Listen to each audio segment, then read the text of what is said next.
This is Comic Shenanigans, episode 1116, creator commentary on The Call with Chuck Austen and Pat Olliffe. Ain't no stopping them shenanigans. Love getting into shenanigans. All up in them shenanigans. Shenanigans. Shenanigans. Shenanigans. Shenanigans.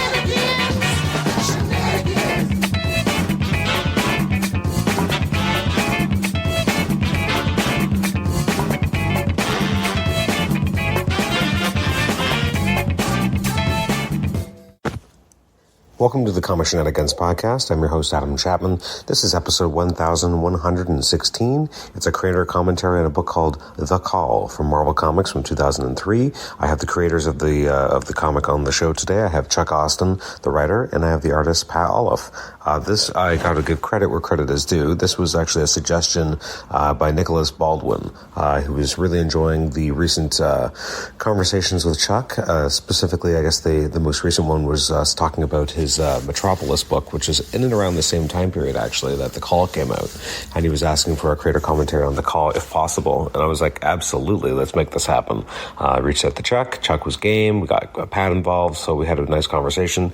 One apology for Nicholas. I didn't quite use the exact wording of your questions, but I think the spirit of your questions were integrated into the interview. But this was a lot of fun. I mean, Chuck and Pat, always have fun talking with them. Chuck is, just such a great interview guest. He's very honest and forthcoming about stuff that's happened in his career.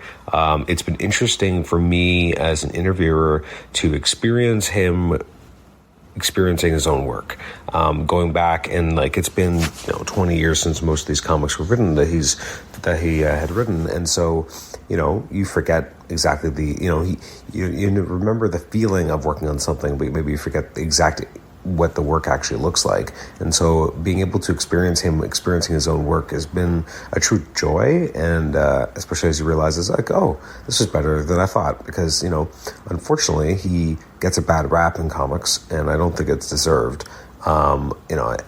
Maybe not everything is to everyone's taste, but I don't think he deserves the vitriol that he has received throughout the years. And I think Nicholas definitely agrees with that. And it's interesting to be able to go back and with clear eyes kind of experience some of this work free of context of the time, and say what worked, what didn't, what was different, what was similar to other things going on at the time. So this is a really fun conversation, and I hope you enjoy it. If you want to email us, you can do so at comicshenanigans@gmail.com. You can rate the show on Apple Podcasts, listen to us on Apple Podcasts, and also listen to us on Spotify. If you just don't have enough Adam Chapman in your life, you can check out the Forgotten Era podcast.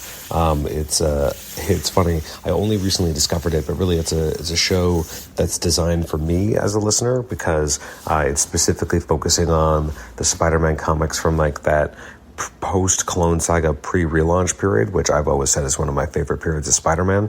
It gets no love. Marvel pretends it doesn't exist half the time. Most of the books from that era are not on Marvel Unlimited. They're not collected anywhere. They're just kind of been swept away and forgotten, and there's some really solid work there from some really great creators.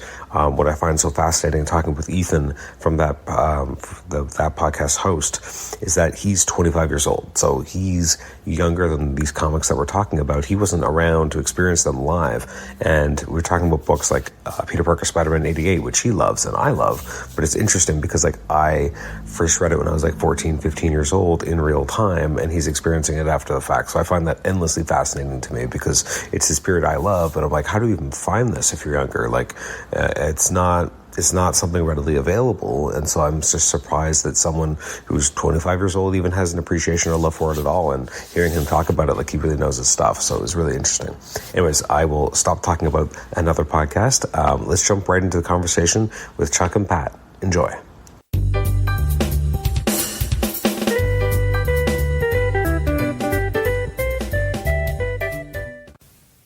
Pat, Chuck, welcome back to the Comic Shenanigans podcast. It's great to have you guys back. I'll turn to you, Chuck, first, just so that we don't overlap audio. Welcome back to the show. How are you doing tonight? I'm doing good. I'm having a great time. I always enjoy hanging out with you and Pat. Excellent. And Pat, how are you doing? Besides technology issues.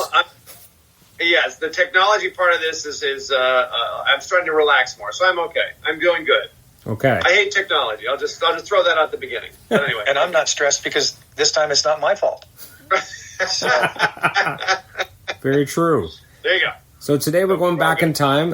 Instead of talking about an upcoming project, we're talking about a project from 22 years ago instead. So this time we're going way back to 2003. We're talking about The Call. Now this did come from a listener, Nicholas Baldwin, who had sent a message to me, a very actually lovely message, just saying he was such a big fan of Chuck's work and was so glad that Chuck was finally getting the flowers he deserved. And he did mention, would it be possible to ever have a creator commentary on The Call? And so I'm like, well, Chuck, are you interested? And Chuck was like, yes. And then Pat, you were also game, so here we are. Thank you, Nick. yeah, we're here for you, Nick. So, Chuck, we're going to have you go back first. So, you were involved in the series that kind of happened first. There was a series of miniseries, and then we got the actual Call. Well, I guess it was supposed to be an ongoing. So, can you walk us back in time as to what kind of led up to the formation of those books and what ultimately led to The Call with Pat and your lifelong friendship? Yeah, sure. Yeah, it was really weird. It was. I was trying to explain this to my son, because to try to explain 9/11 to anybody who wasn't even born at the time is a little tough. It's kind of like hearing stories about Pearl Harbor when you were a kid. You know, it's like it was so distant and it didn't really connect. But rereading the comic reminded me of what an incredibly fearful time it was. Everybody was so terrified. The day it happened, I'd been up all night working on U.S. War Machine.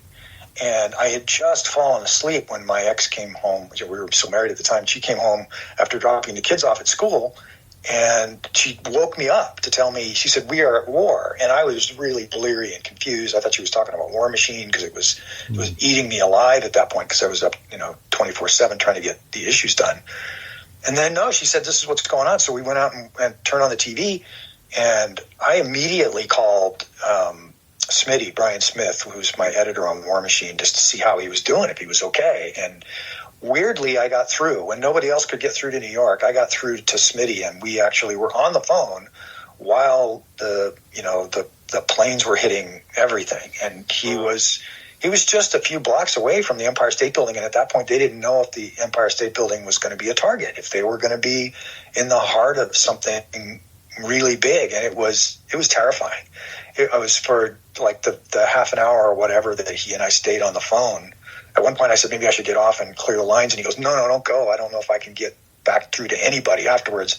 And it's nice to have a person to talk to. So we just sort of talked, and I just, listened to him while he was worried and concerned about what was happening. But it changed everything. I mean, it really did. And looking back on it now, the fear mongering that came out of it was immense, and it affected everybody's lives. I remember Pat telling me at one point that somebody had emailed him that video of the truck driver that had been kidnapped and was beheaded and I think it was in Iraq, and that stuff was just, this was the early days of the internet, so stuff was just flying around and people were sending stuff all the time, and I think we were all terrified of being murdered in our beds. It was that intense for everybody, even if you weren't in New York, even if you weren't at the Pentagon when all of that other stuff happened. And so you felt involved. You felt a part of what had happened. And it naturally affected comics and the approach. And Bill Jemas and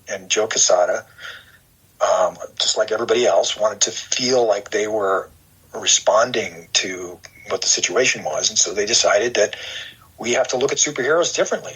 We have to look at everything differently. They didn't want to have the Hulk drop into New York and cause havoc and damage, because we had all just lived through this trauma of what that actually means, what it actually is. It's not like, for those of you who are old enough to remember Scott McCloud's, what was that? Destroy? They had that oversized comic graphic novel called Destroy, where these two superheroes destroy sections of New York as they're beating each other through the city, and it was played as a sort of a silly, fun joke. Nobody looked at it that way anymore. So they decided they wanted to do a series based on what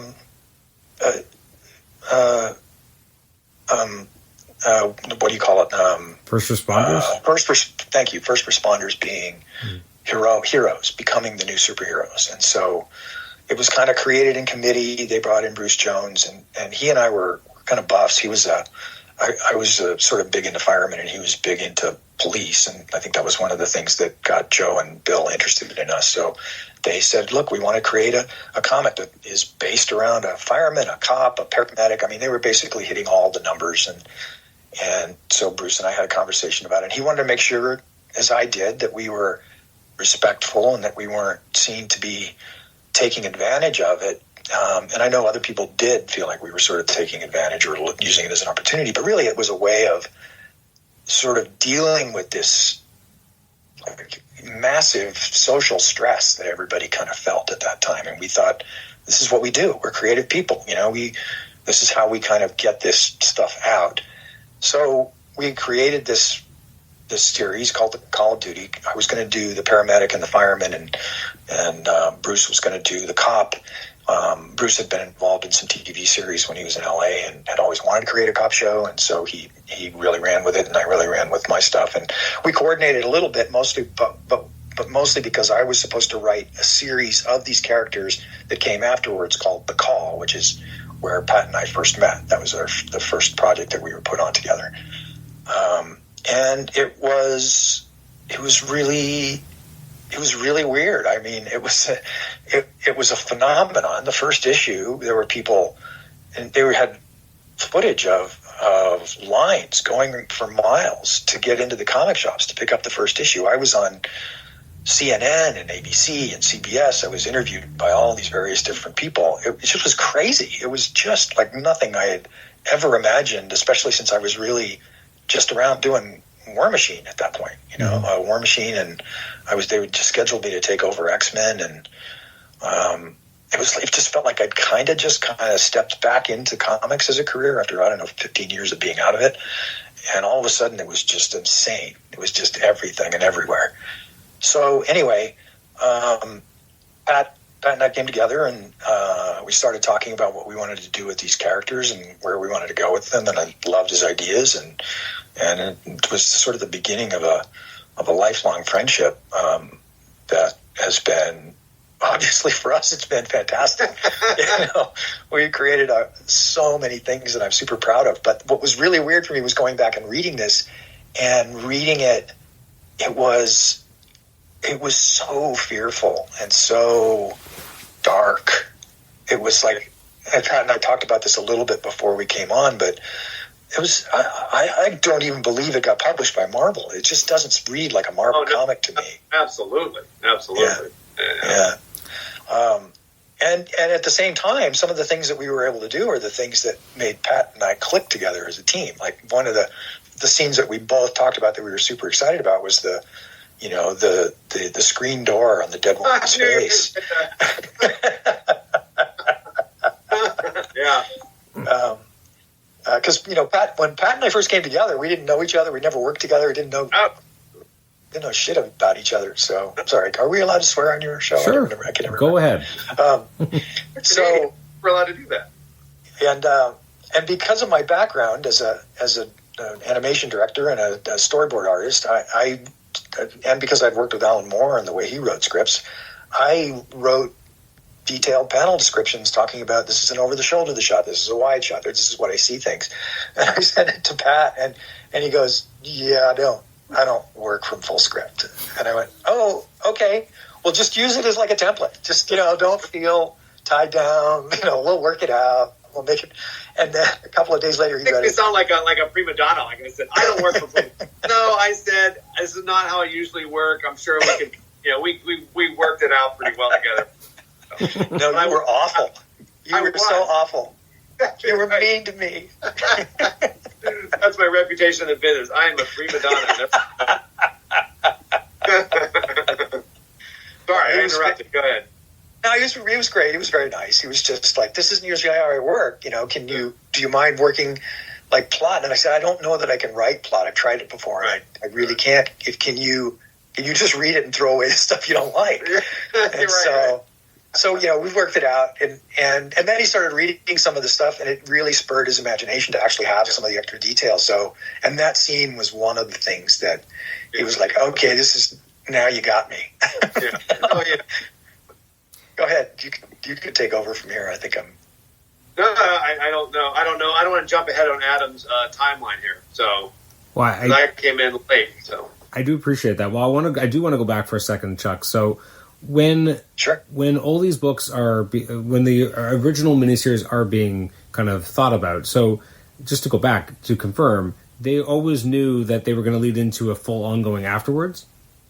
That was always the plan, yeah. They really did.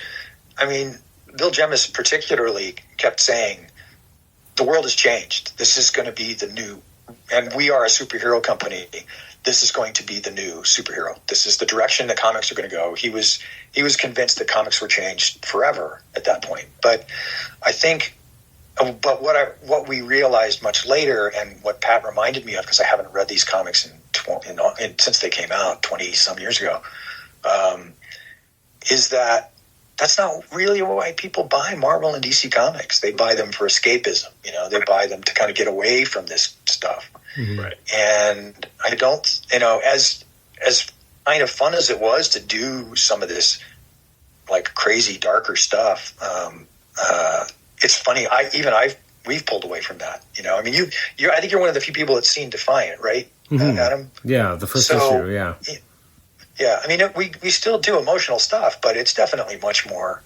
Oh yeah. More, sort of positive and more upbeat and even with the Tormented stuff we did, which was a horror book. Even that, it had dark tones to it, but even that overall had a different feel than the Call did. Yeah. And reading this, I think that was probably the main thing I came away with, is that this doesn't have any of our sense of humor in it at all. No, it doesn't. It's a little more relentless, I would say. Like it just... Yeah, that's a good word. But also, I do think it was, from a pacing perspective, it very much felt like, it was... It's interesting because, and I have to admit, I haven't read the original 3 Call miniseries, but it did feel like you guys were kind of able to put your foot on the gas and just didn't let go. And so it did feel like there was less kind of build up and develop in the characters and more, in theory, you already know who these people are. Let's just go on an adventure with them. And so it was more kind of breakneck pace, which I appreciated. The listener who originally suggested this topic, Nicholas, he had a question. I'm going to use part of his sentiments. He was basically asking, were the Call series always intended to be a proper Marvel Universe title? Because to your point, Chuck, like he mentions, the intensity and violence of the series does make it feel, especially at the time, that it would have maybe been a more akin to like a Max book or even, your War Machine stuff, like more of that world where it would have, and not the superhero world. Because as you said, its pacing is different. It's definitely darker and more violent, and not even in like a Punisher way, but more in like a, I don't know, there's something when you take away superheroes and it's just people being violent to each other, it does feel different than when you see even someone like the Punisher killing people. So I'm curious what your thoughts are. It's disturbing. Yes, it is. I mean, that's my short answer too. Reading it was really disturbing for me. I mean, Pat will tell you, I've become a wimp over the years. It's so much harder. I can't even believe reading this thing that I was like, wow, I didn't even think I could go there. I know. Because I've just lost that ability now. I can get to my sort of darker moments, but you're right. This is relentless. It just doesn't stop. And the scene with her fingers, and then the blades fall on her, and then she shoots out the blades and kills the guys. It's like, oh my God. So it's got quite the body count. And it has a huge body count. And in a lot of ways, describing it as a Max book is probably very accurate, because I was still, at the time that we started first talking about this, I was still doing War Machine, and they had sort of, like, not officially, but it's sort of given me Nick Fury and the Howling Commandos, or the Agents of S.H.I.E.L.D., Dugan, Dum Dum Dugan, and all those characters. So that was right out of War Machine, was that approach. In their defense, that's kind of why they wanted me. That's what they were looking for. They wanted something more like War Machine. In fact, I had to kind of learn to tone it down when I was doing stuff like X-Men and other things. So, but yeah, it was weird. It was really, Well, it's interesting. So I have a question for you, Pat. So not long ago, I did an interview with our good friend Ron, and we were talking about his work on, that guy, Ron Friends. Yeah, Ron Friends guy. Yeah. I hope it rings a bell. But we had talked about his work on the Hercules miniseries in the late 90s, and he was saying how, they'd wanted it to not look like a Ron Friends book. So he was like, all right, well, I'll steer away from that. And so, I kind of noted that was a darker tone even for him, a little bit more violent. Right. And same thing with him working with Tom. It didn't always feel like a typical Tom DeFalco script because they were kind of steering away from what was expected of them. So reading something like this from you, which again, I'm used to Spider-Girl and Untold Tales of Spider-Man, and obviously in more modern stuff, I'm used to you doing horror now, and I'm used to you doing like Edgeworld. So I'm used to it being a bit more violent, but this was such a swerve against. And again, the body count, you're the one actually showing the body count and so much, and it's interesting. I'm trying to remember the timeline. I can't remember exactly when Marvel dropped the Comics Code Authority. I think it was 2001. So this was, still a couple years in where there's no Comics Code Authority. You guys can be more extreme with this stuff. So when you're drawing this stuff, like, what is your take on it at the time and then looking back on it now? Like, you're illustrating some really gnarly stuff compared to what, the typical classic superhero stuff that we usually think of your art, especially because you just really fit that mold so well, and this is so different. So what was it like at the time to draw it, and now as 20 years later to look back on it, what's your take on how you approach the material? Well, Adam, it was a very dark time for me.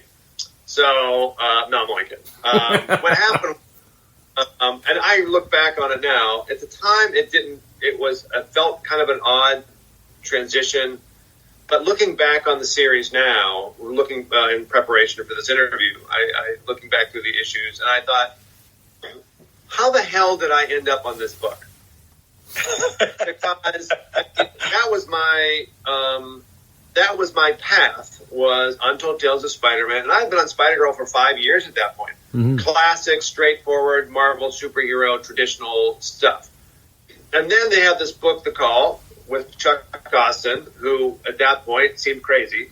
And with all the dark stuff, like, I'm not exactly sure why they picked me. I'm glad that they did. So a little backstory on how I wound up on The Call was that I've been on Spider-Girl for 5 years at that point. Spider-Girl was always in threat of cancellation. Marvel had this idea that an issue number 1 of a title would sell X number of issues. Whatever number of issues that would be, they had a metric that, the book would tail off after that. So if you sold a certain number from the first issue, your numbers would traditionally drop off second, third, fourth, fifth. And then eventually you would dip below the cancellation numbers and you would be done.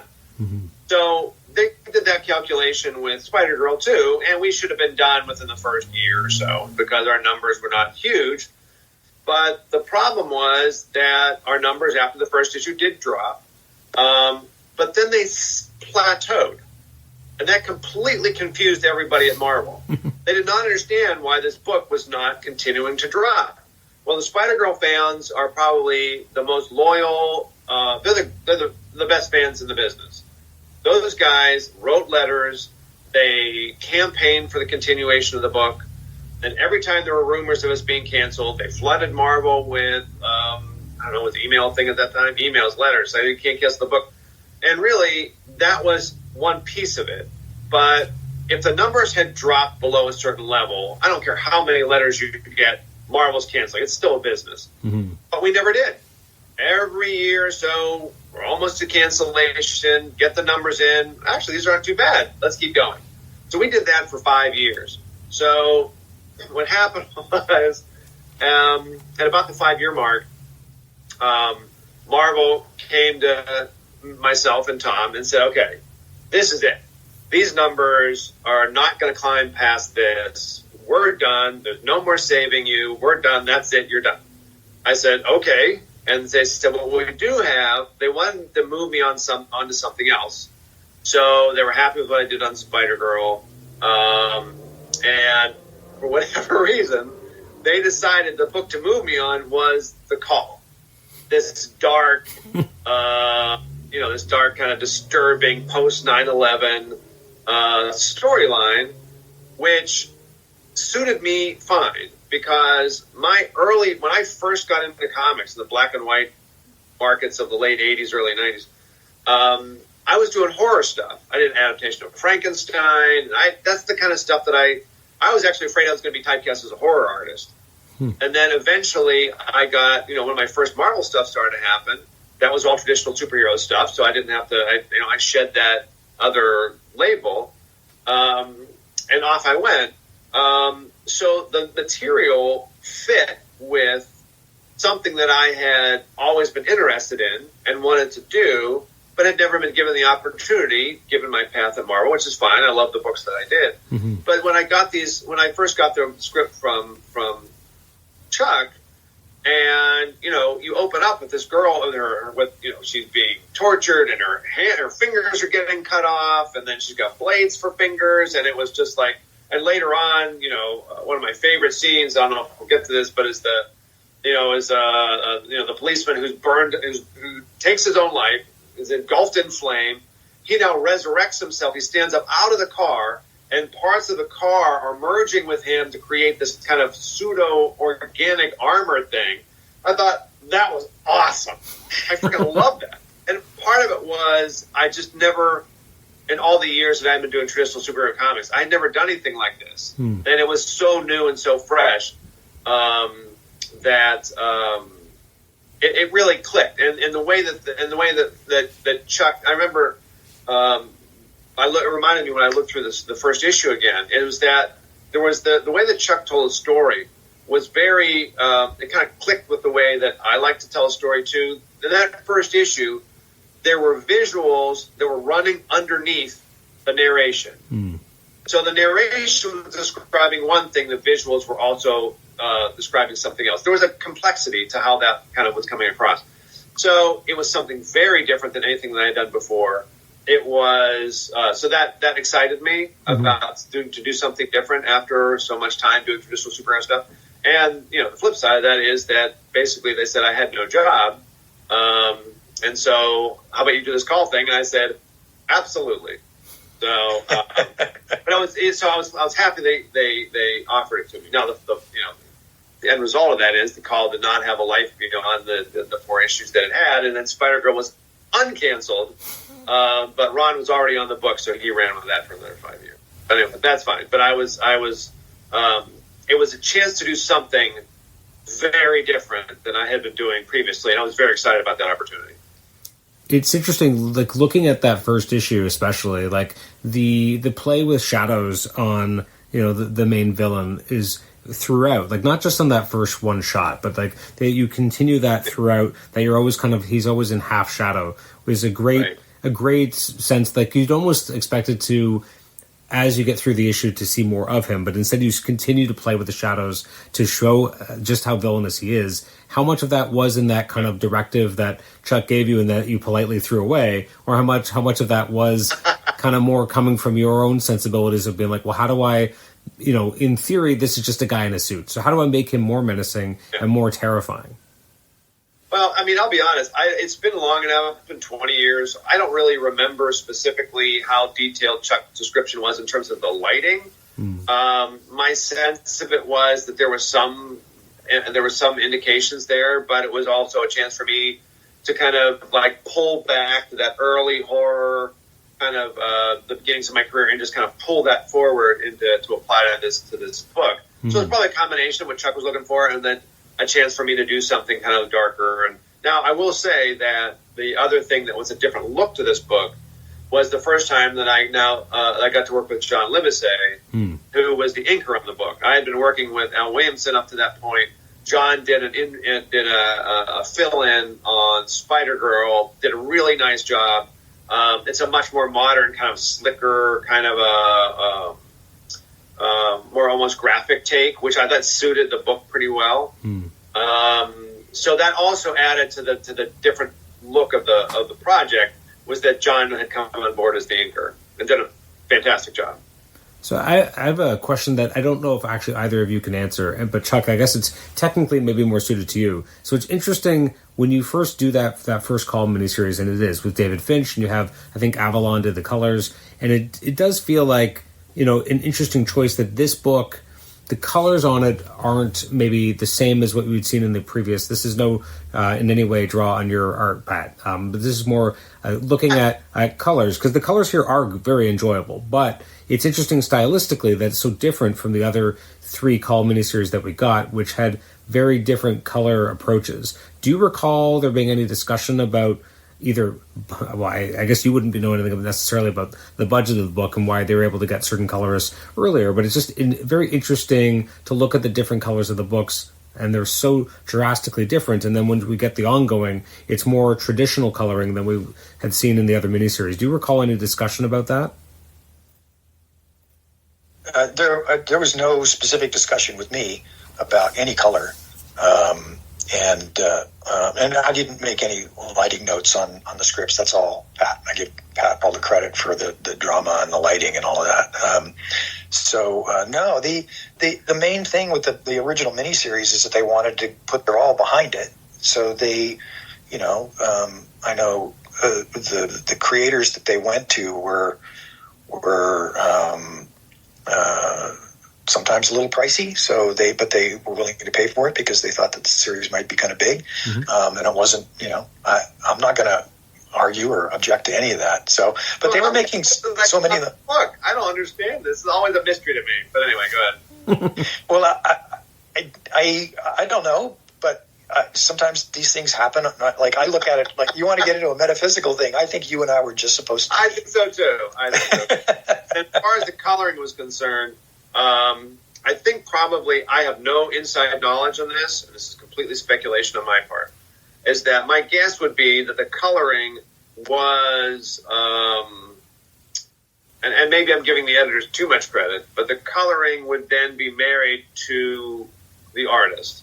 So David Finch, heavier blacks than I use, would probably warrant a different coloring. My style, even though I was adding more shadow work and more drama to the Call, still has a kind of a slightly traditional bent to it, because that's just how my brain works. And we were very fortunate to get Chris Sotomayor on the project, who just did a brilliant job. So, for sure. I think it was more of my guess would be that it had more to do with what fit with the art overall. One color is fitting better with the overall view or the overall look of this particular artist than another, and I think that might be what they were leaning towards in terms of who to pick. So, but I was still, when I saw that Chris was on the book, I thought, oh my god, that was very exciting. Now, Chuck, I have a question that I'll start with you, and then we'll segue into Pat afterwards. But in terms of writing these characters, and like you've already been writing some of these characters, and now you're doing some pretty awful things to them, and you're definitely playing with body horror aspects, which is maybe not what one initially expects when they pick up the Call, right? So I'm curious how you approach the body horror elements and how you were going to kind of use it to propel these characters forward. And then once we're done with your answer, I have questions for Pat specifically about the body horror aspects. The body horror most of it came, from the decision to have these guys get superpowers from some kind of a trauma in their lives. So we just sort of built around that. I don't really remember where the flaming zombies idea came from, but it was, it may have been me, it may have been Bruce. I don't think it was Bruce. I don't think he ever liked the flaming zombies idea, but it's so long ago. I don't know. You'd have to ask Bruce. It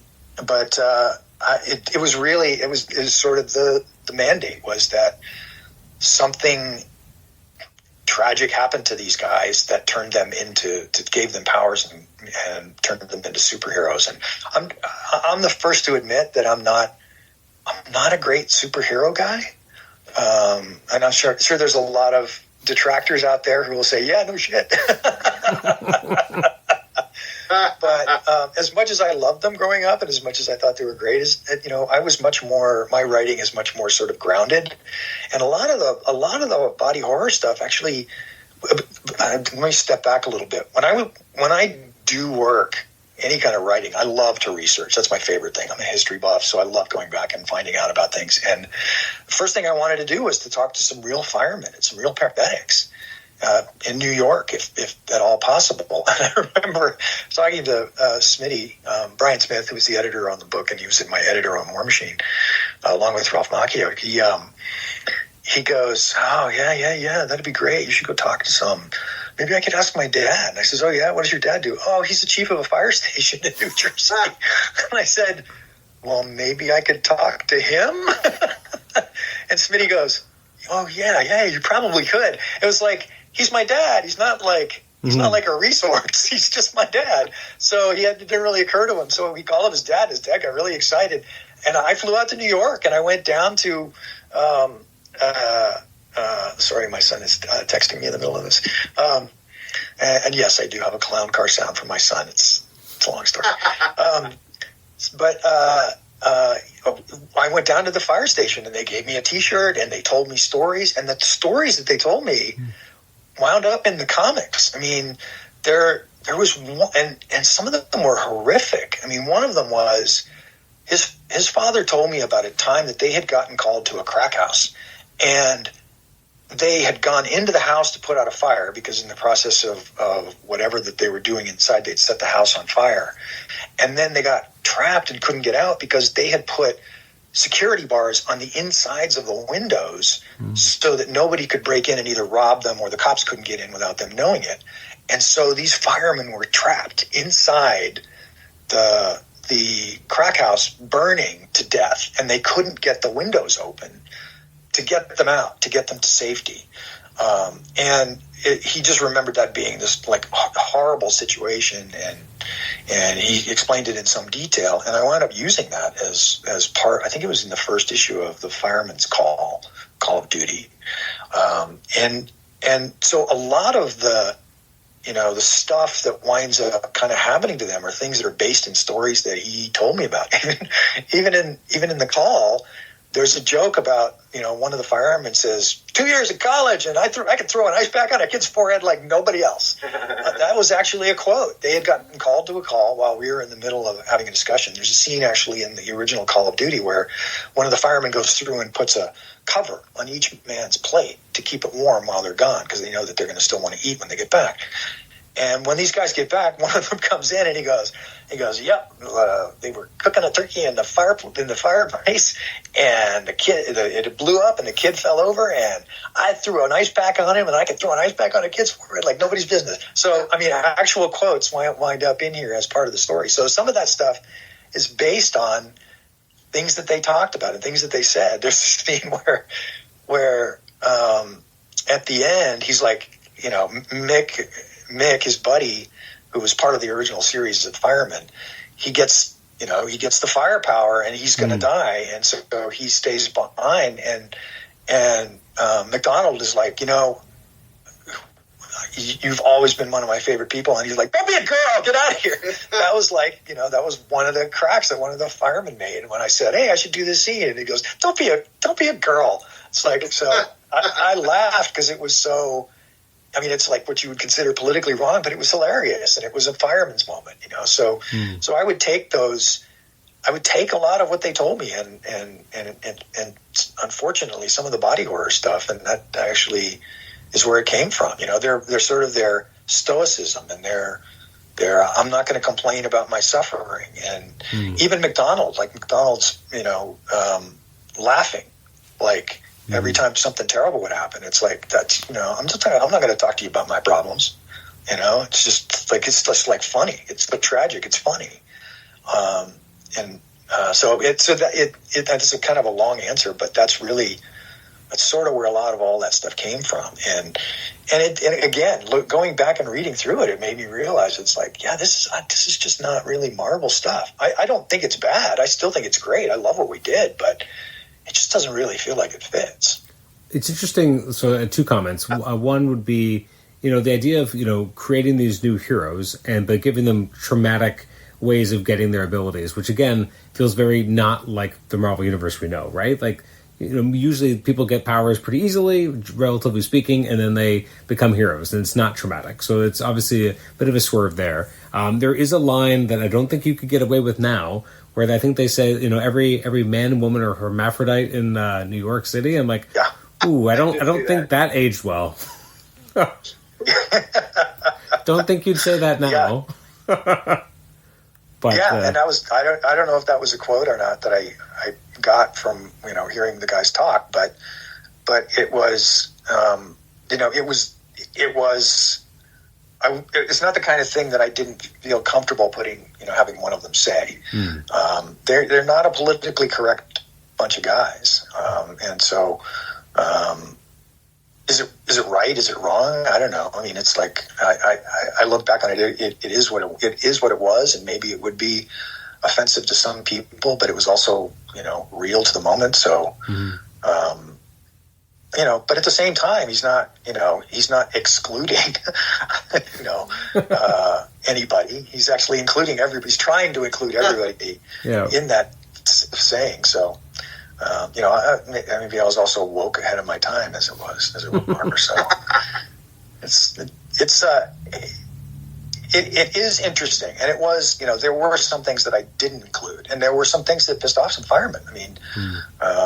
I ran into one at a family party, and his family had bought him a copy of for that first call, that one that sort of went through the roof. And he didn't want to talk to me about it. He was actually kind of pissed off that I had done it. I think because he thought I was making up a lot of that stuff, but it wasn't. It's like even the thing about McDonald, we survived 9/11 because we were golfing that day. That was a quote from Smitty's dad. It's like there was a lot of survivor's guilt about, not being able to get over there to help their friends.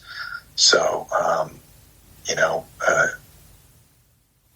appropriate or not, I always try to go with as real as I can. Mm-hmm. So, Pat, I'll swing to you. So, body horror, it's really on you to make this all work visually, to have us both buy into how upsetting it is, but also, channeling how they're then able to kind of turn around and use those abilities for good. So how did you kind of approach, because again, as you've said, you got your start with horror comics, but also now everyone knows you for straight ahead superheroics, as Tom DeFalco would call it, hoo-ha action.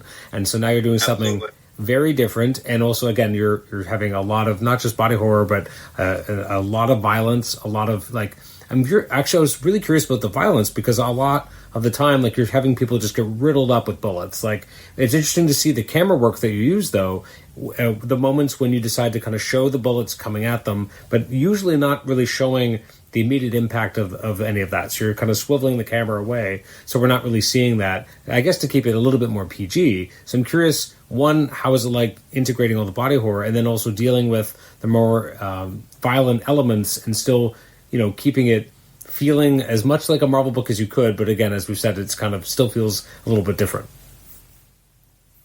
Well, I think part of it is that there is some kind of muscle memory that happens over the course of all those years of doing Until Just Spider-Man and Spider-Girl, the idea of spinning the camera around so it doesn't necessarily show the bloodiest impact of the bullets, and I'll be honest, I never thought of it that way.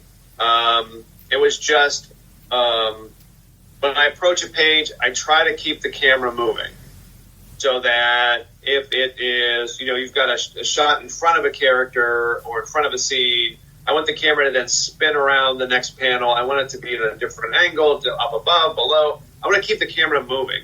So that's kind of part of the challenge of it, is that, those guys with the long hair and the sunglasses that came in and burst into the police precinct and were blowing everybody away in the fire hall. And I think I don't remember any conscious thought about the idea that, well, you know what, this is it's still a Marvel comic, and I need to make sure that I move the camera so it is less violent.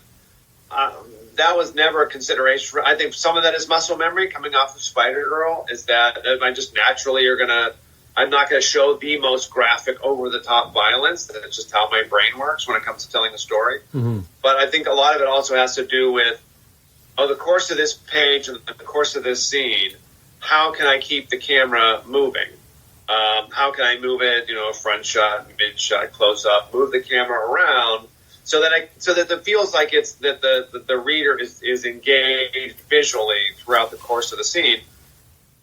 And if that just happens to mean that there are certain shots where could have been a money shot where some guy's guts are blowing out, but that would require a shot that would be kind of a close-up front shot of this guy. But I had just done that in the panel before it. I'm not going to do that again. I need to keep the camera moving. So it was just visual storytelling at that point. I don't remember ever making a decision that would be that, I purposely have to pick this angle to make sure I don't show, this violent scene. It was just more or less that, I have 6 panels on this page, and I want to make sure it's as visually interesting as I can, moving the camera around as best I can to show the action as effectively as I can. So.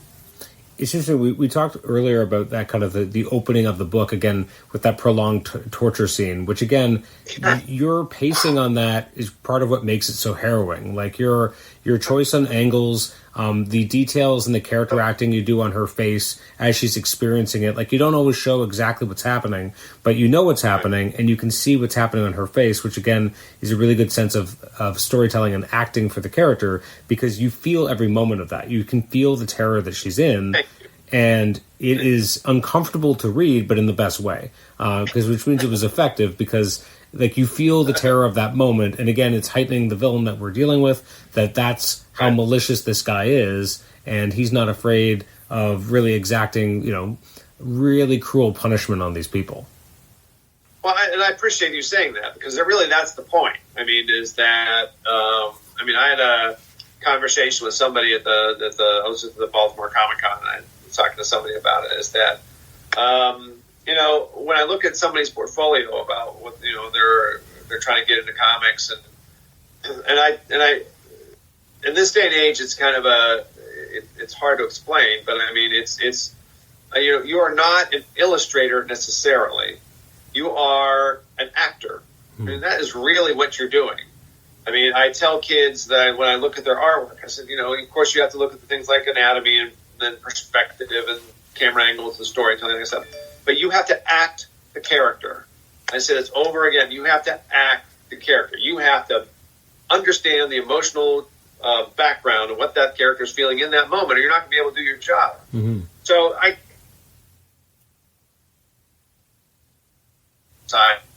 than an illustration exercise. But so I appreciate you saying that. Now, I do know that with the new kind of story that we were telling, in terms of a very darker, much more violent story, than something I've been doing on Spider-Girl, I did, I flipped through the issues before we, in preparation for the interview, and I do remember certain panel choices and panel layout choices that I would not have done on Spider-Girl necessarily. Just the way the camera moves, like pulling in some, and even just kind of, I remember doing like an inset panel within a larger panel where I think it was when, was it Gunter? I can't remember his name now. Gunzerman. He's in the car. He's on fire. But he's screaming about don't touching him, not to touch him. I have an inset panel around his head within the larger panel. Now that's not something I really experimented too much with Spider-Girl. I think that there was an interesting opportunity because the story, because the type of story was so different than anything I'd done before. I played around with a little bit of that kind of stuff. So I mean, it was still when you flip through it, it's still a fairly straightforward Patrick Olliffe comic book, but I did play around a little bit with some of the layouts.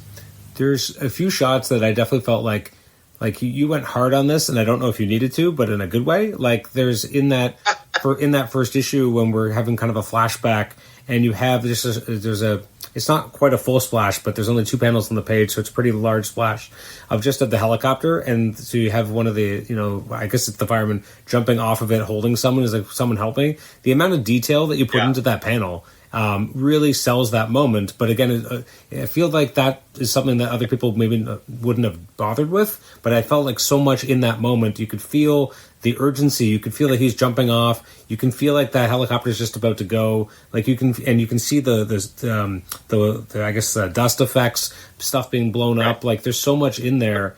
And again, it's one of those moments that like it feels so chock full of details that maybe you didn't have to go that hard, but it really works as a result, and you feel that moment. And again, because you've made it a bigger panel, your eyes want to take more of it in and wants to kind of take more time with it before you move on to the next panel. So you've trained us in that regard to kind of take a moment to bring it all in. So I just wanted to call that out in particular.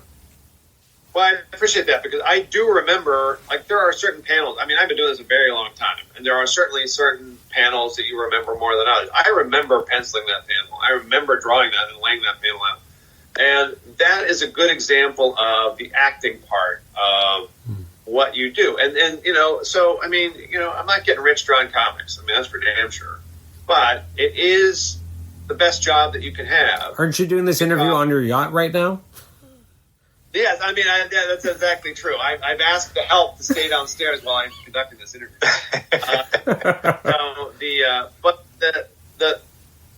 There are several moments, and that is one of them, where when this is working, you are in that moment. So this is going to sound super corny, and I apologize to anyone who's listening to it, but those are when I remember that panel specifically. And I wanted to get a certain angle, and I wanted to get a certain movement, and I wanted to get all the details because there was so much. Everyone had to be reacting to him coming off you had to set the scene because everybody's reacting as he's coming off the helicopter. And it's one of those things where I remembered penciling that thing. And one of the things I like about this business and doing what I do is that when I was penciling it, I could hear the helicopter blades. I could smell the smoke that comes off there are times when you fall into this and you are in that scene. I mean, I was there. I was on that roof with those people in that moment.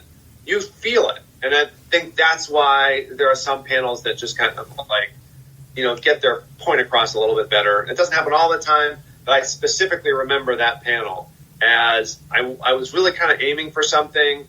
And I'm based on the description. I think I got pretty close.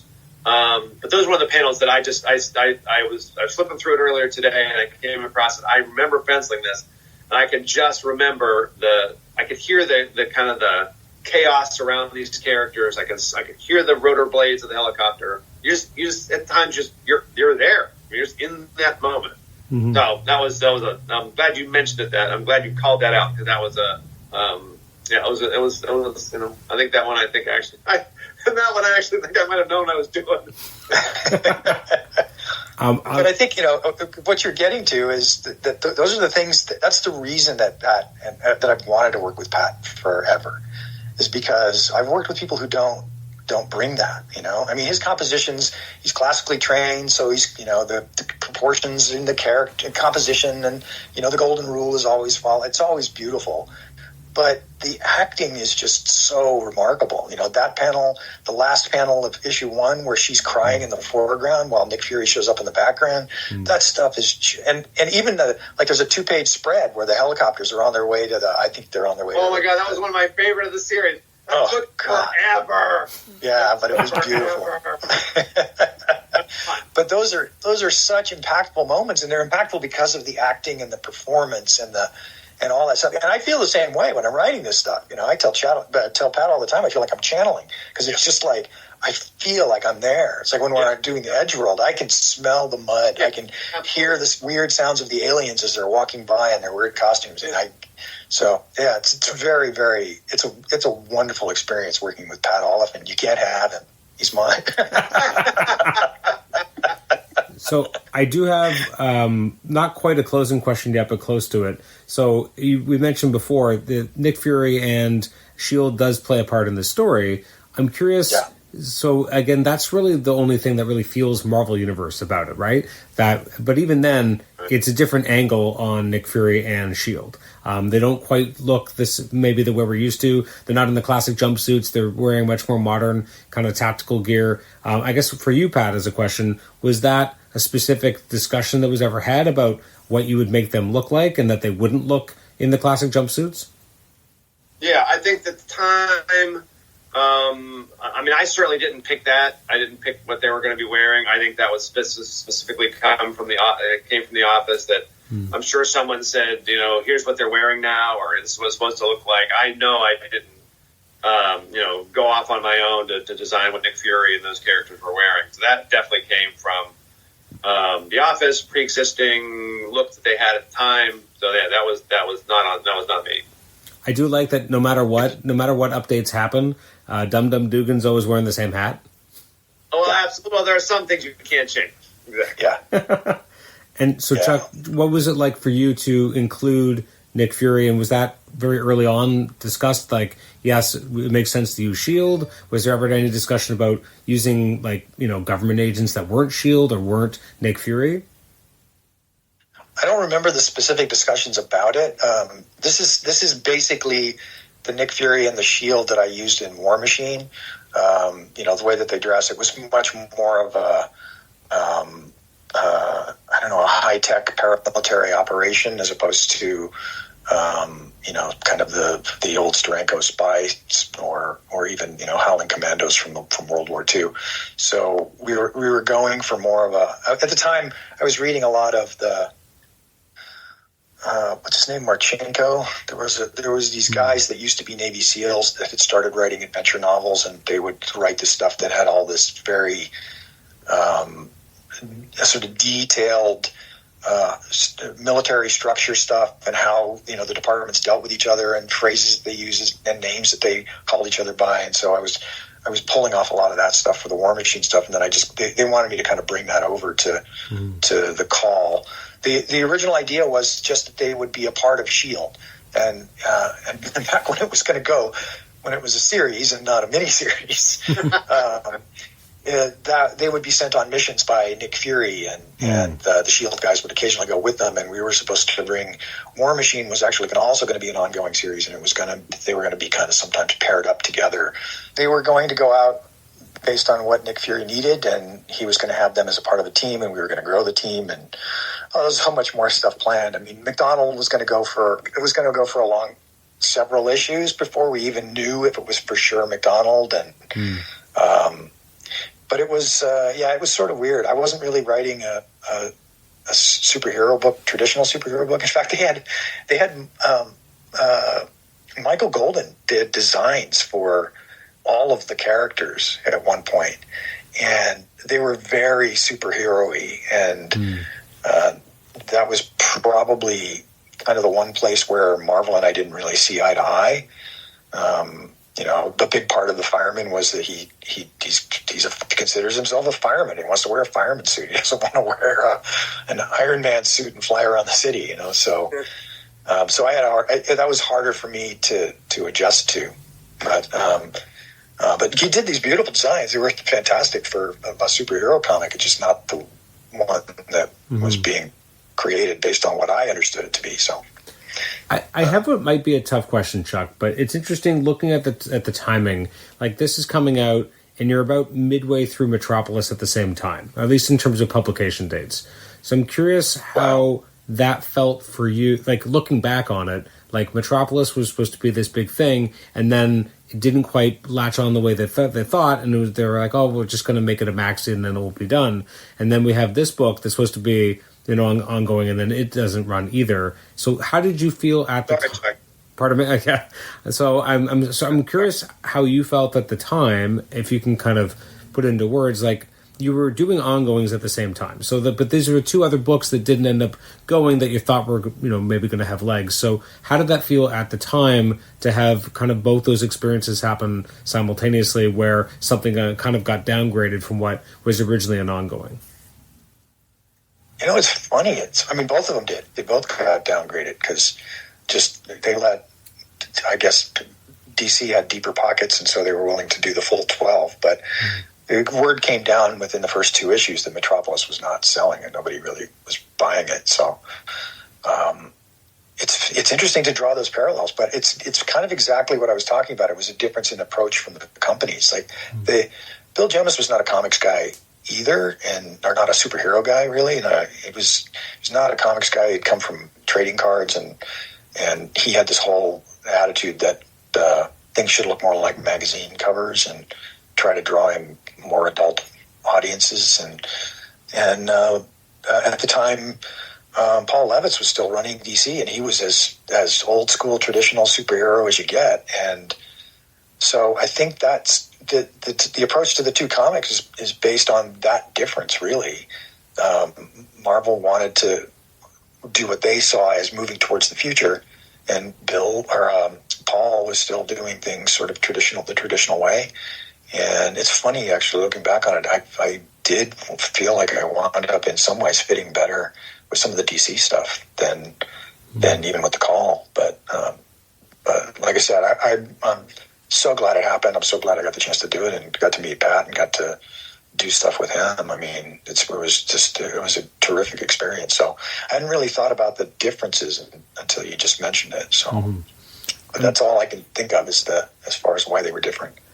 Given obviously your background in animation and then working with Pat, like at what level of collaboration were you guys kind of doing right from the beginning? Because as you mentioned, like you wrote full script. Pat's like, nope, very politely saying, no, I'm going to not do that. But like, are you guys having, back and forth at that time, or was it just, I'm going to put it on the page and then you can, kind of go do your dialogue pass over it afterwards? Like, obviously something clicked enough that many years later you guys come back together and you start working on projects. So obviously there was a spark that got lit here. So I'm just curious what that collaboration looked like then and how you were able to kind of keep that flame fanned for many, many years before you actually work on a project together again.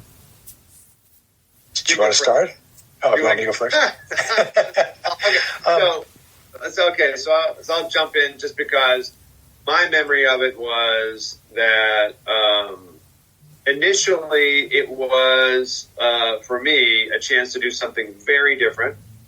The book that I had been on had been canceled, so I need a paycheck, and this is how I make my living. Mm-hmm. But when I first started working with Chuck, I think initially we had some dialogue back and forth. I think initially it was very similar to how I would work with any other writer of the time. You get a script and you have some ideas and you have a dialogue and it's kind of. But I think what happened was, and Chuck, maybe this is you have a different memory of this, but I think what happened was that over the course of the 4 issues, there was something that we haven't really touched on, is the fact that this was an ongoing. And I do remember talking, Chuck, us having conversations about when. When they basically said, yes, it was an ongoing, but you're done in 4.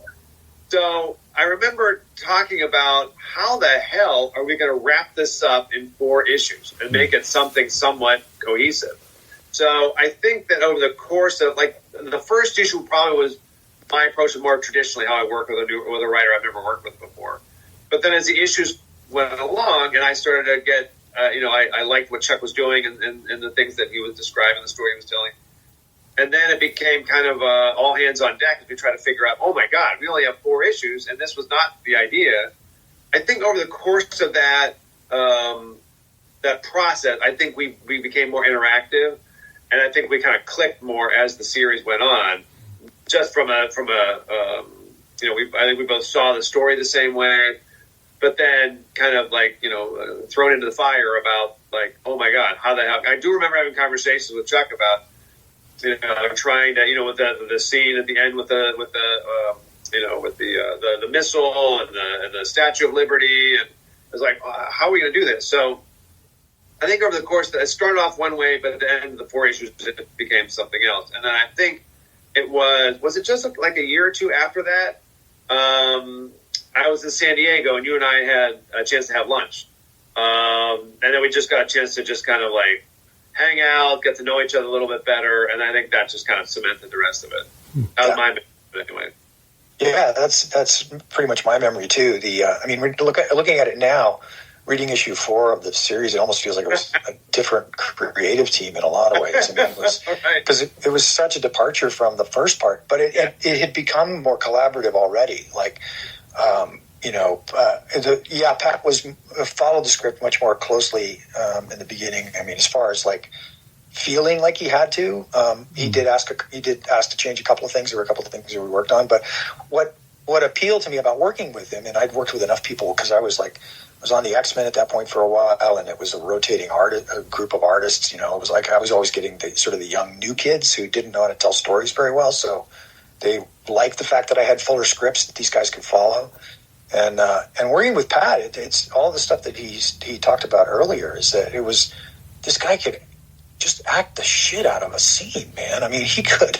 These characters were interacting with each other and joking with each other, and there was a sense of comedy and humor to it, even though it's not like as funny as some of the stuff we've done later. But then he just kept bringing it. He kept bringing more and more of it, and I just was more than happy to kind of back away and let him do his thing. And sometimes like those action sequences you talked about, I don't remember, but I probably didn't write them exactly the way that he drew them, but it didn't matter. I gave him the space that he needed, because I would say, here's a shot where they're shooting the guns. Here's a shot where somebody's getting hit or whatever. And he would do it differently based on his sense of rhythm. But he had the space to do that. He had the space to play with it and run with it. So he would take the page and a half or whatever that I had given, like the gunsman getting out of the car thing. I wasn't sure how to pull that off with an artist. And it's something that I could imagine doing with a lot of insert shots, and would be like a huge pain in the ass to draw because it involved like cars and guns and things that I don't like drawing. And he took it as a challenge and dove into it and made it really super creepy and cool and fun. So that was the beginning of how we started working together, and I think we both enjoyed it and talked, the next time really was at San Diego, and it wasn't just lunch. I ran into him at breakfast the day after that, and we had breakfast together. So there were a couple of times that we hung out, or we would just bump into each other on the con floor, and I just liked talking to him. I liked hanging out with him. He wasn't so many of the guys that I got to know. It's like they all wanted to talk about Marvel and DC continuity just going back forever, and I just didn't know that much about that stuff or care. Pat talked about what it was like to pay a mortgage. And, what kind of why you eating? I'm trying to get more fiber in my diet, so I'm eating oatmeal for breakfast. Yeah, those are the conversations we're having now. Yeah. It does sound like a very fun little rom-com you guys had going on. Yeah. Well, yeah. I mean, you fast forward 20 years or whatever, and then we were back at it with Edgeworld, and off we went. Yeah. Absolutely. Yeah. All right. Well, I'm going to let you both get back to your evening, but thank you so much for taking the time to chat about this. As I said, this is something that was on I knew it happened. I knew that all those call books happened. I never had a chance to really go back and read them. This was a great experience to go back and read it and talk about it with you guys. And again, it's very affecting, I'll say. It is, the violence is there, but again, the character acting, you feel the violence, if that makes sense. You feel the after effects, you feel the trauma that these people are feeling, and that only works if you guys are in sync. And that you have Chuck, you're really delving into these people and what they're saying, but then the look on their faces and the actual horror that they're going through. And again, that first issue sequence of all the torture only works because you really feel every moment. There's just something so visceral about when she's crying and sobbing multiple different times, obviously, because she's being put through a lot. That is true. It's not a snuff film, but it's pretty it's pretty rough. I will say this: there's the second last page of that first issue, when you have there's a lot of shadows, and you're slowly getting closer and closer to her face as you can see her mouth open. But I like the restraint because there's no dialogue box, there's no sound effect, there's just, you can hear or not hear depending on who you are and how you imagine. Either she's so hoarse and can't cry, or she is screaming, and you see the tears going down, and then you end on that tight shot just of her eyes. That's masterful storytelling. You feel every moment as you're pushing in, and as you said, Chuck, before, and then the next page you're like, oh, Nick Fury's here, real shit's going down now, right? So I really enjoyed how you guys were able to work together. And again, Chuck, for you had narration going on that page, but you didn't have her say anything. And I think that was so much more affecting because you allowed the moment to breathe. So you have this beautiful art, and you're not suffocating it with any extraneous dialogue at that point. You're just letting Pat do his thing. So, and it's fun. That's great. I love letting Pat do his thing because he's so good at it. Yeah, it's a good partnership. Absolutely. Well, again, thank you so much for coming back, and for both of you. And it's always a pleasure to talk to you both. It's a pleasure when you're separate, but even more special when you're together. So, thank you so much. It was fun. Yeah. No Thanks, problem. Adam. Perfect. It's always a blast. I honestly have no idea if anybody's going to listen to this episode, but it's so great that you're willing to talk to us about these weird comics, man. I will say, I always find it more interesting to talk about the weird stuff because, I'm sure everyone's asked you about X-Men, Chuck, but, who's talked about Metropolis? Who's talking about The Call? I would love to talk to you about your art on Elektra, for example. Like, I like getting into the stuff that isn't as, well, maybe not based on that reaction. Yeah, I don't know. We'll talk about it. Yeah, but in general, that is my favorite part of doing this show is being able to talk about the hidden gems or the things that people don't talk about because sometimes those are the most interesting stories. So again, thank you to you both. Yeah. This has been a tremendous blast, and hopefully Nicholas really appreciates this. Thanks, Nick. Thanks, Adam. That was great. Take care. Thanks so much. Thank you.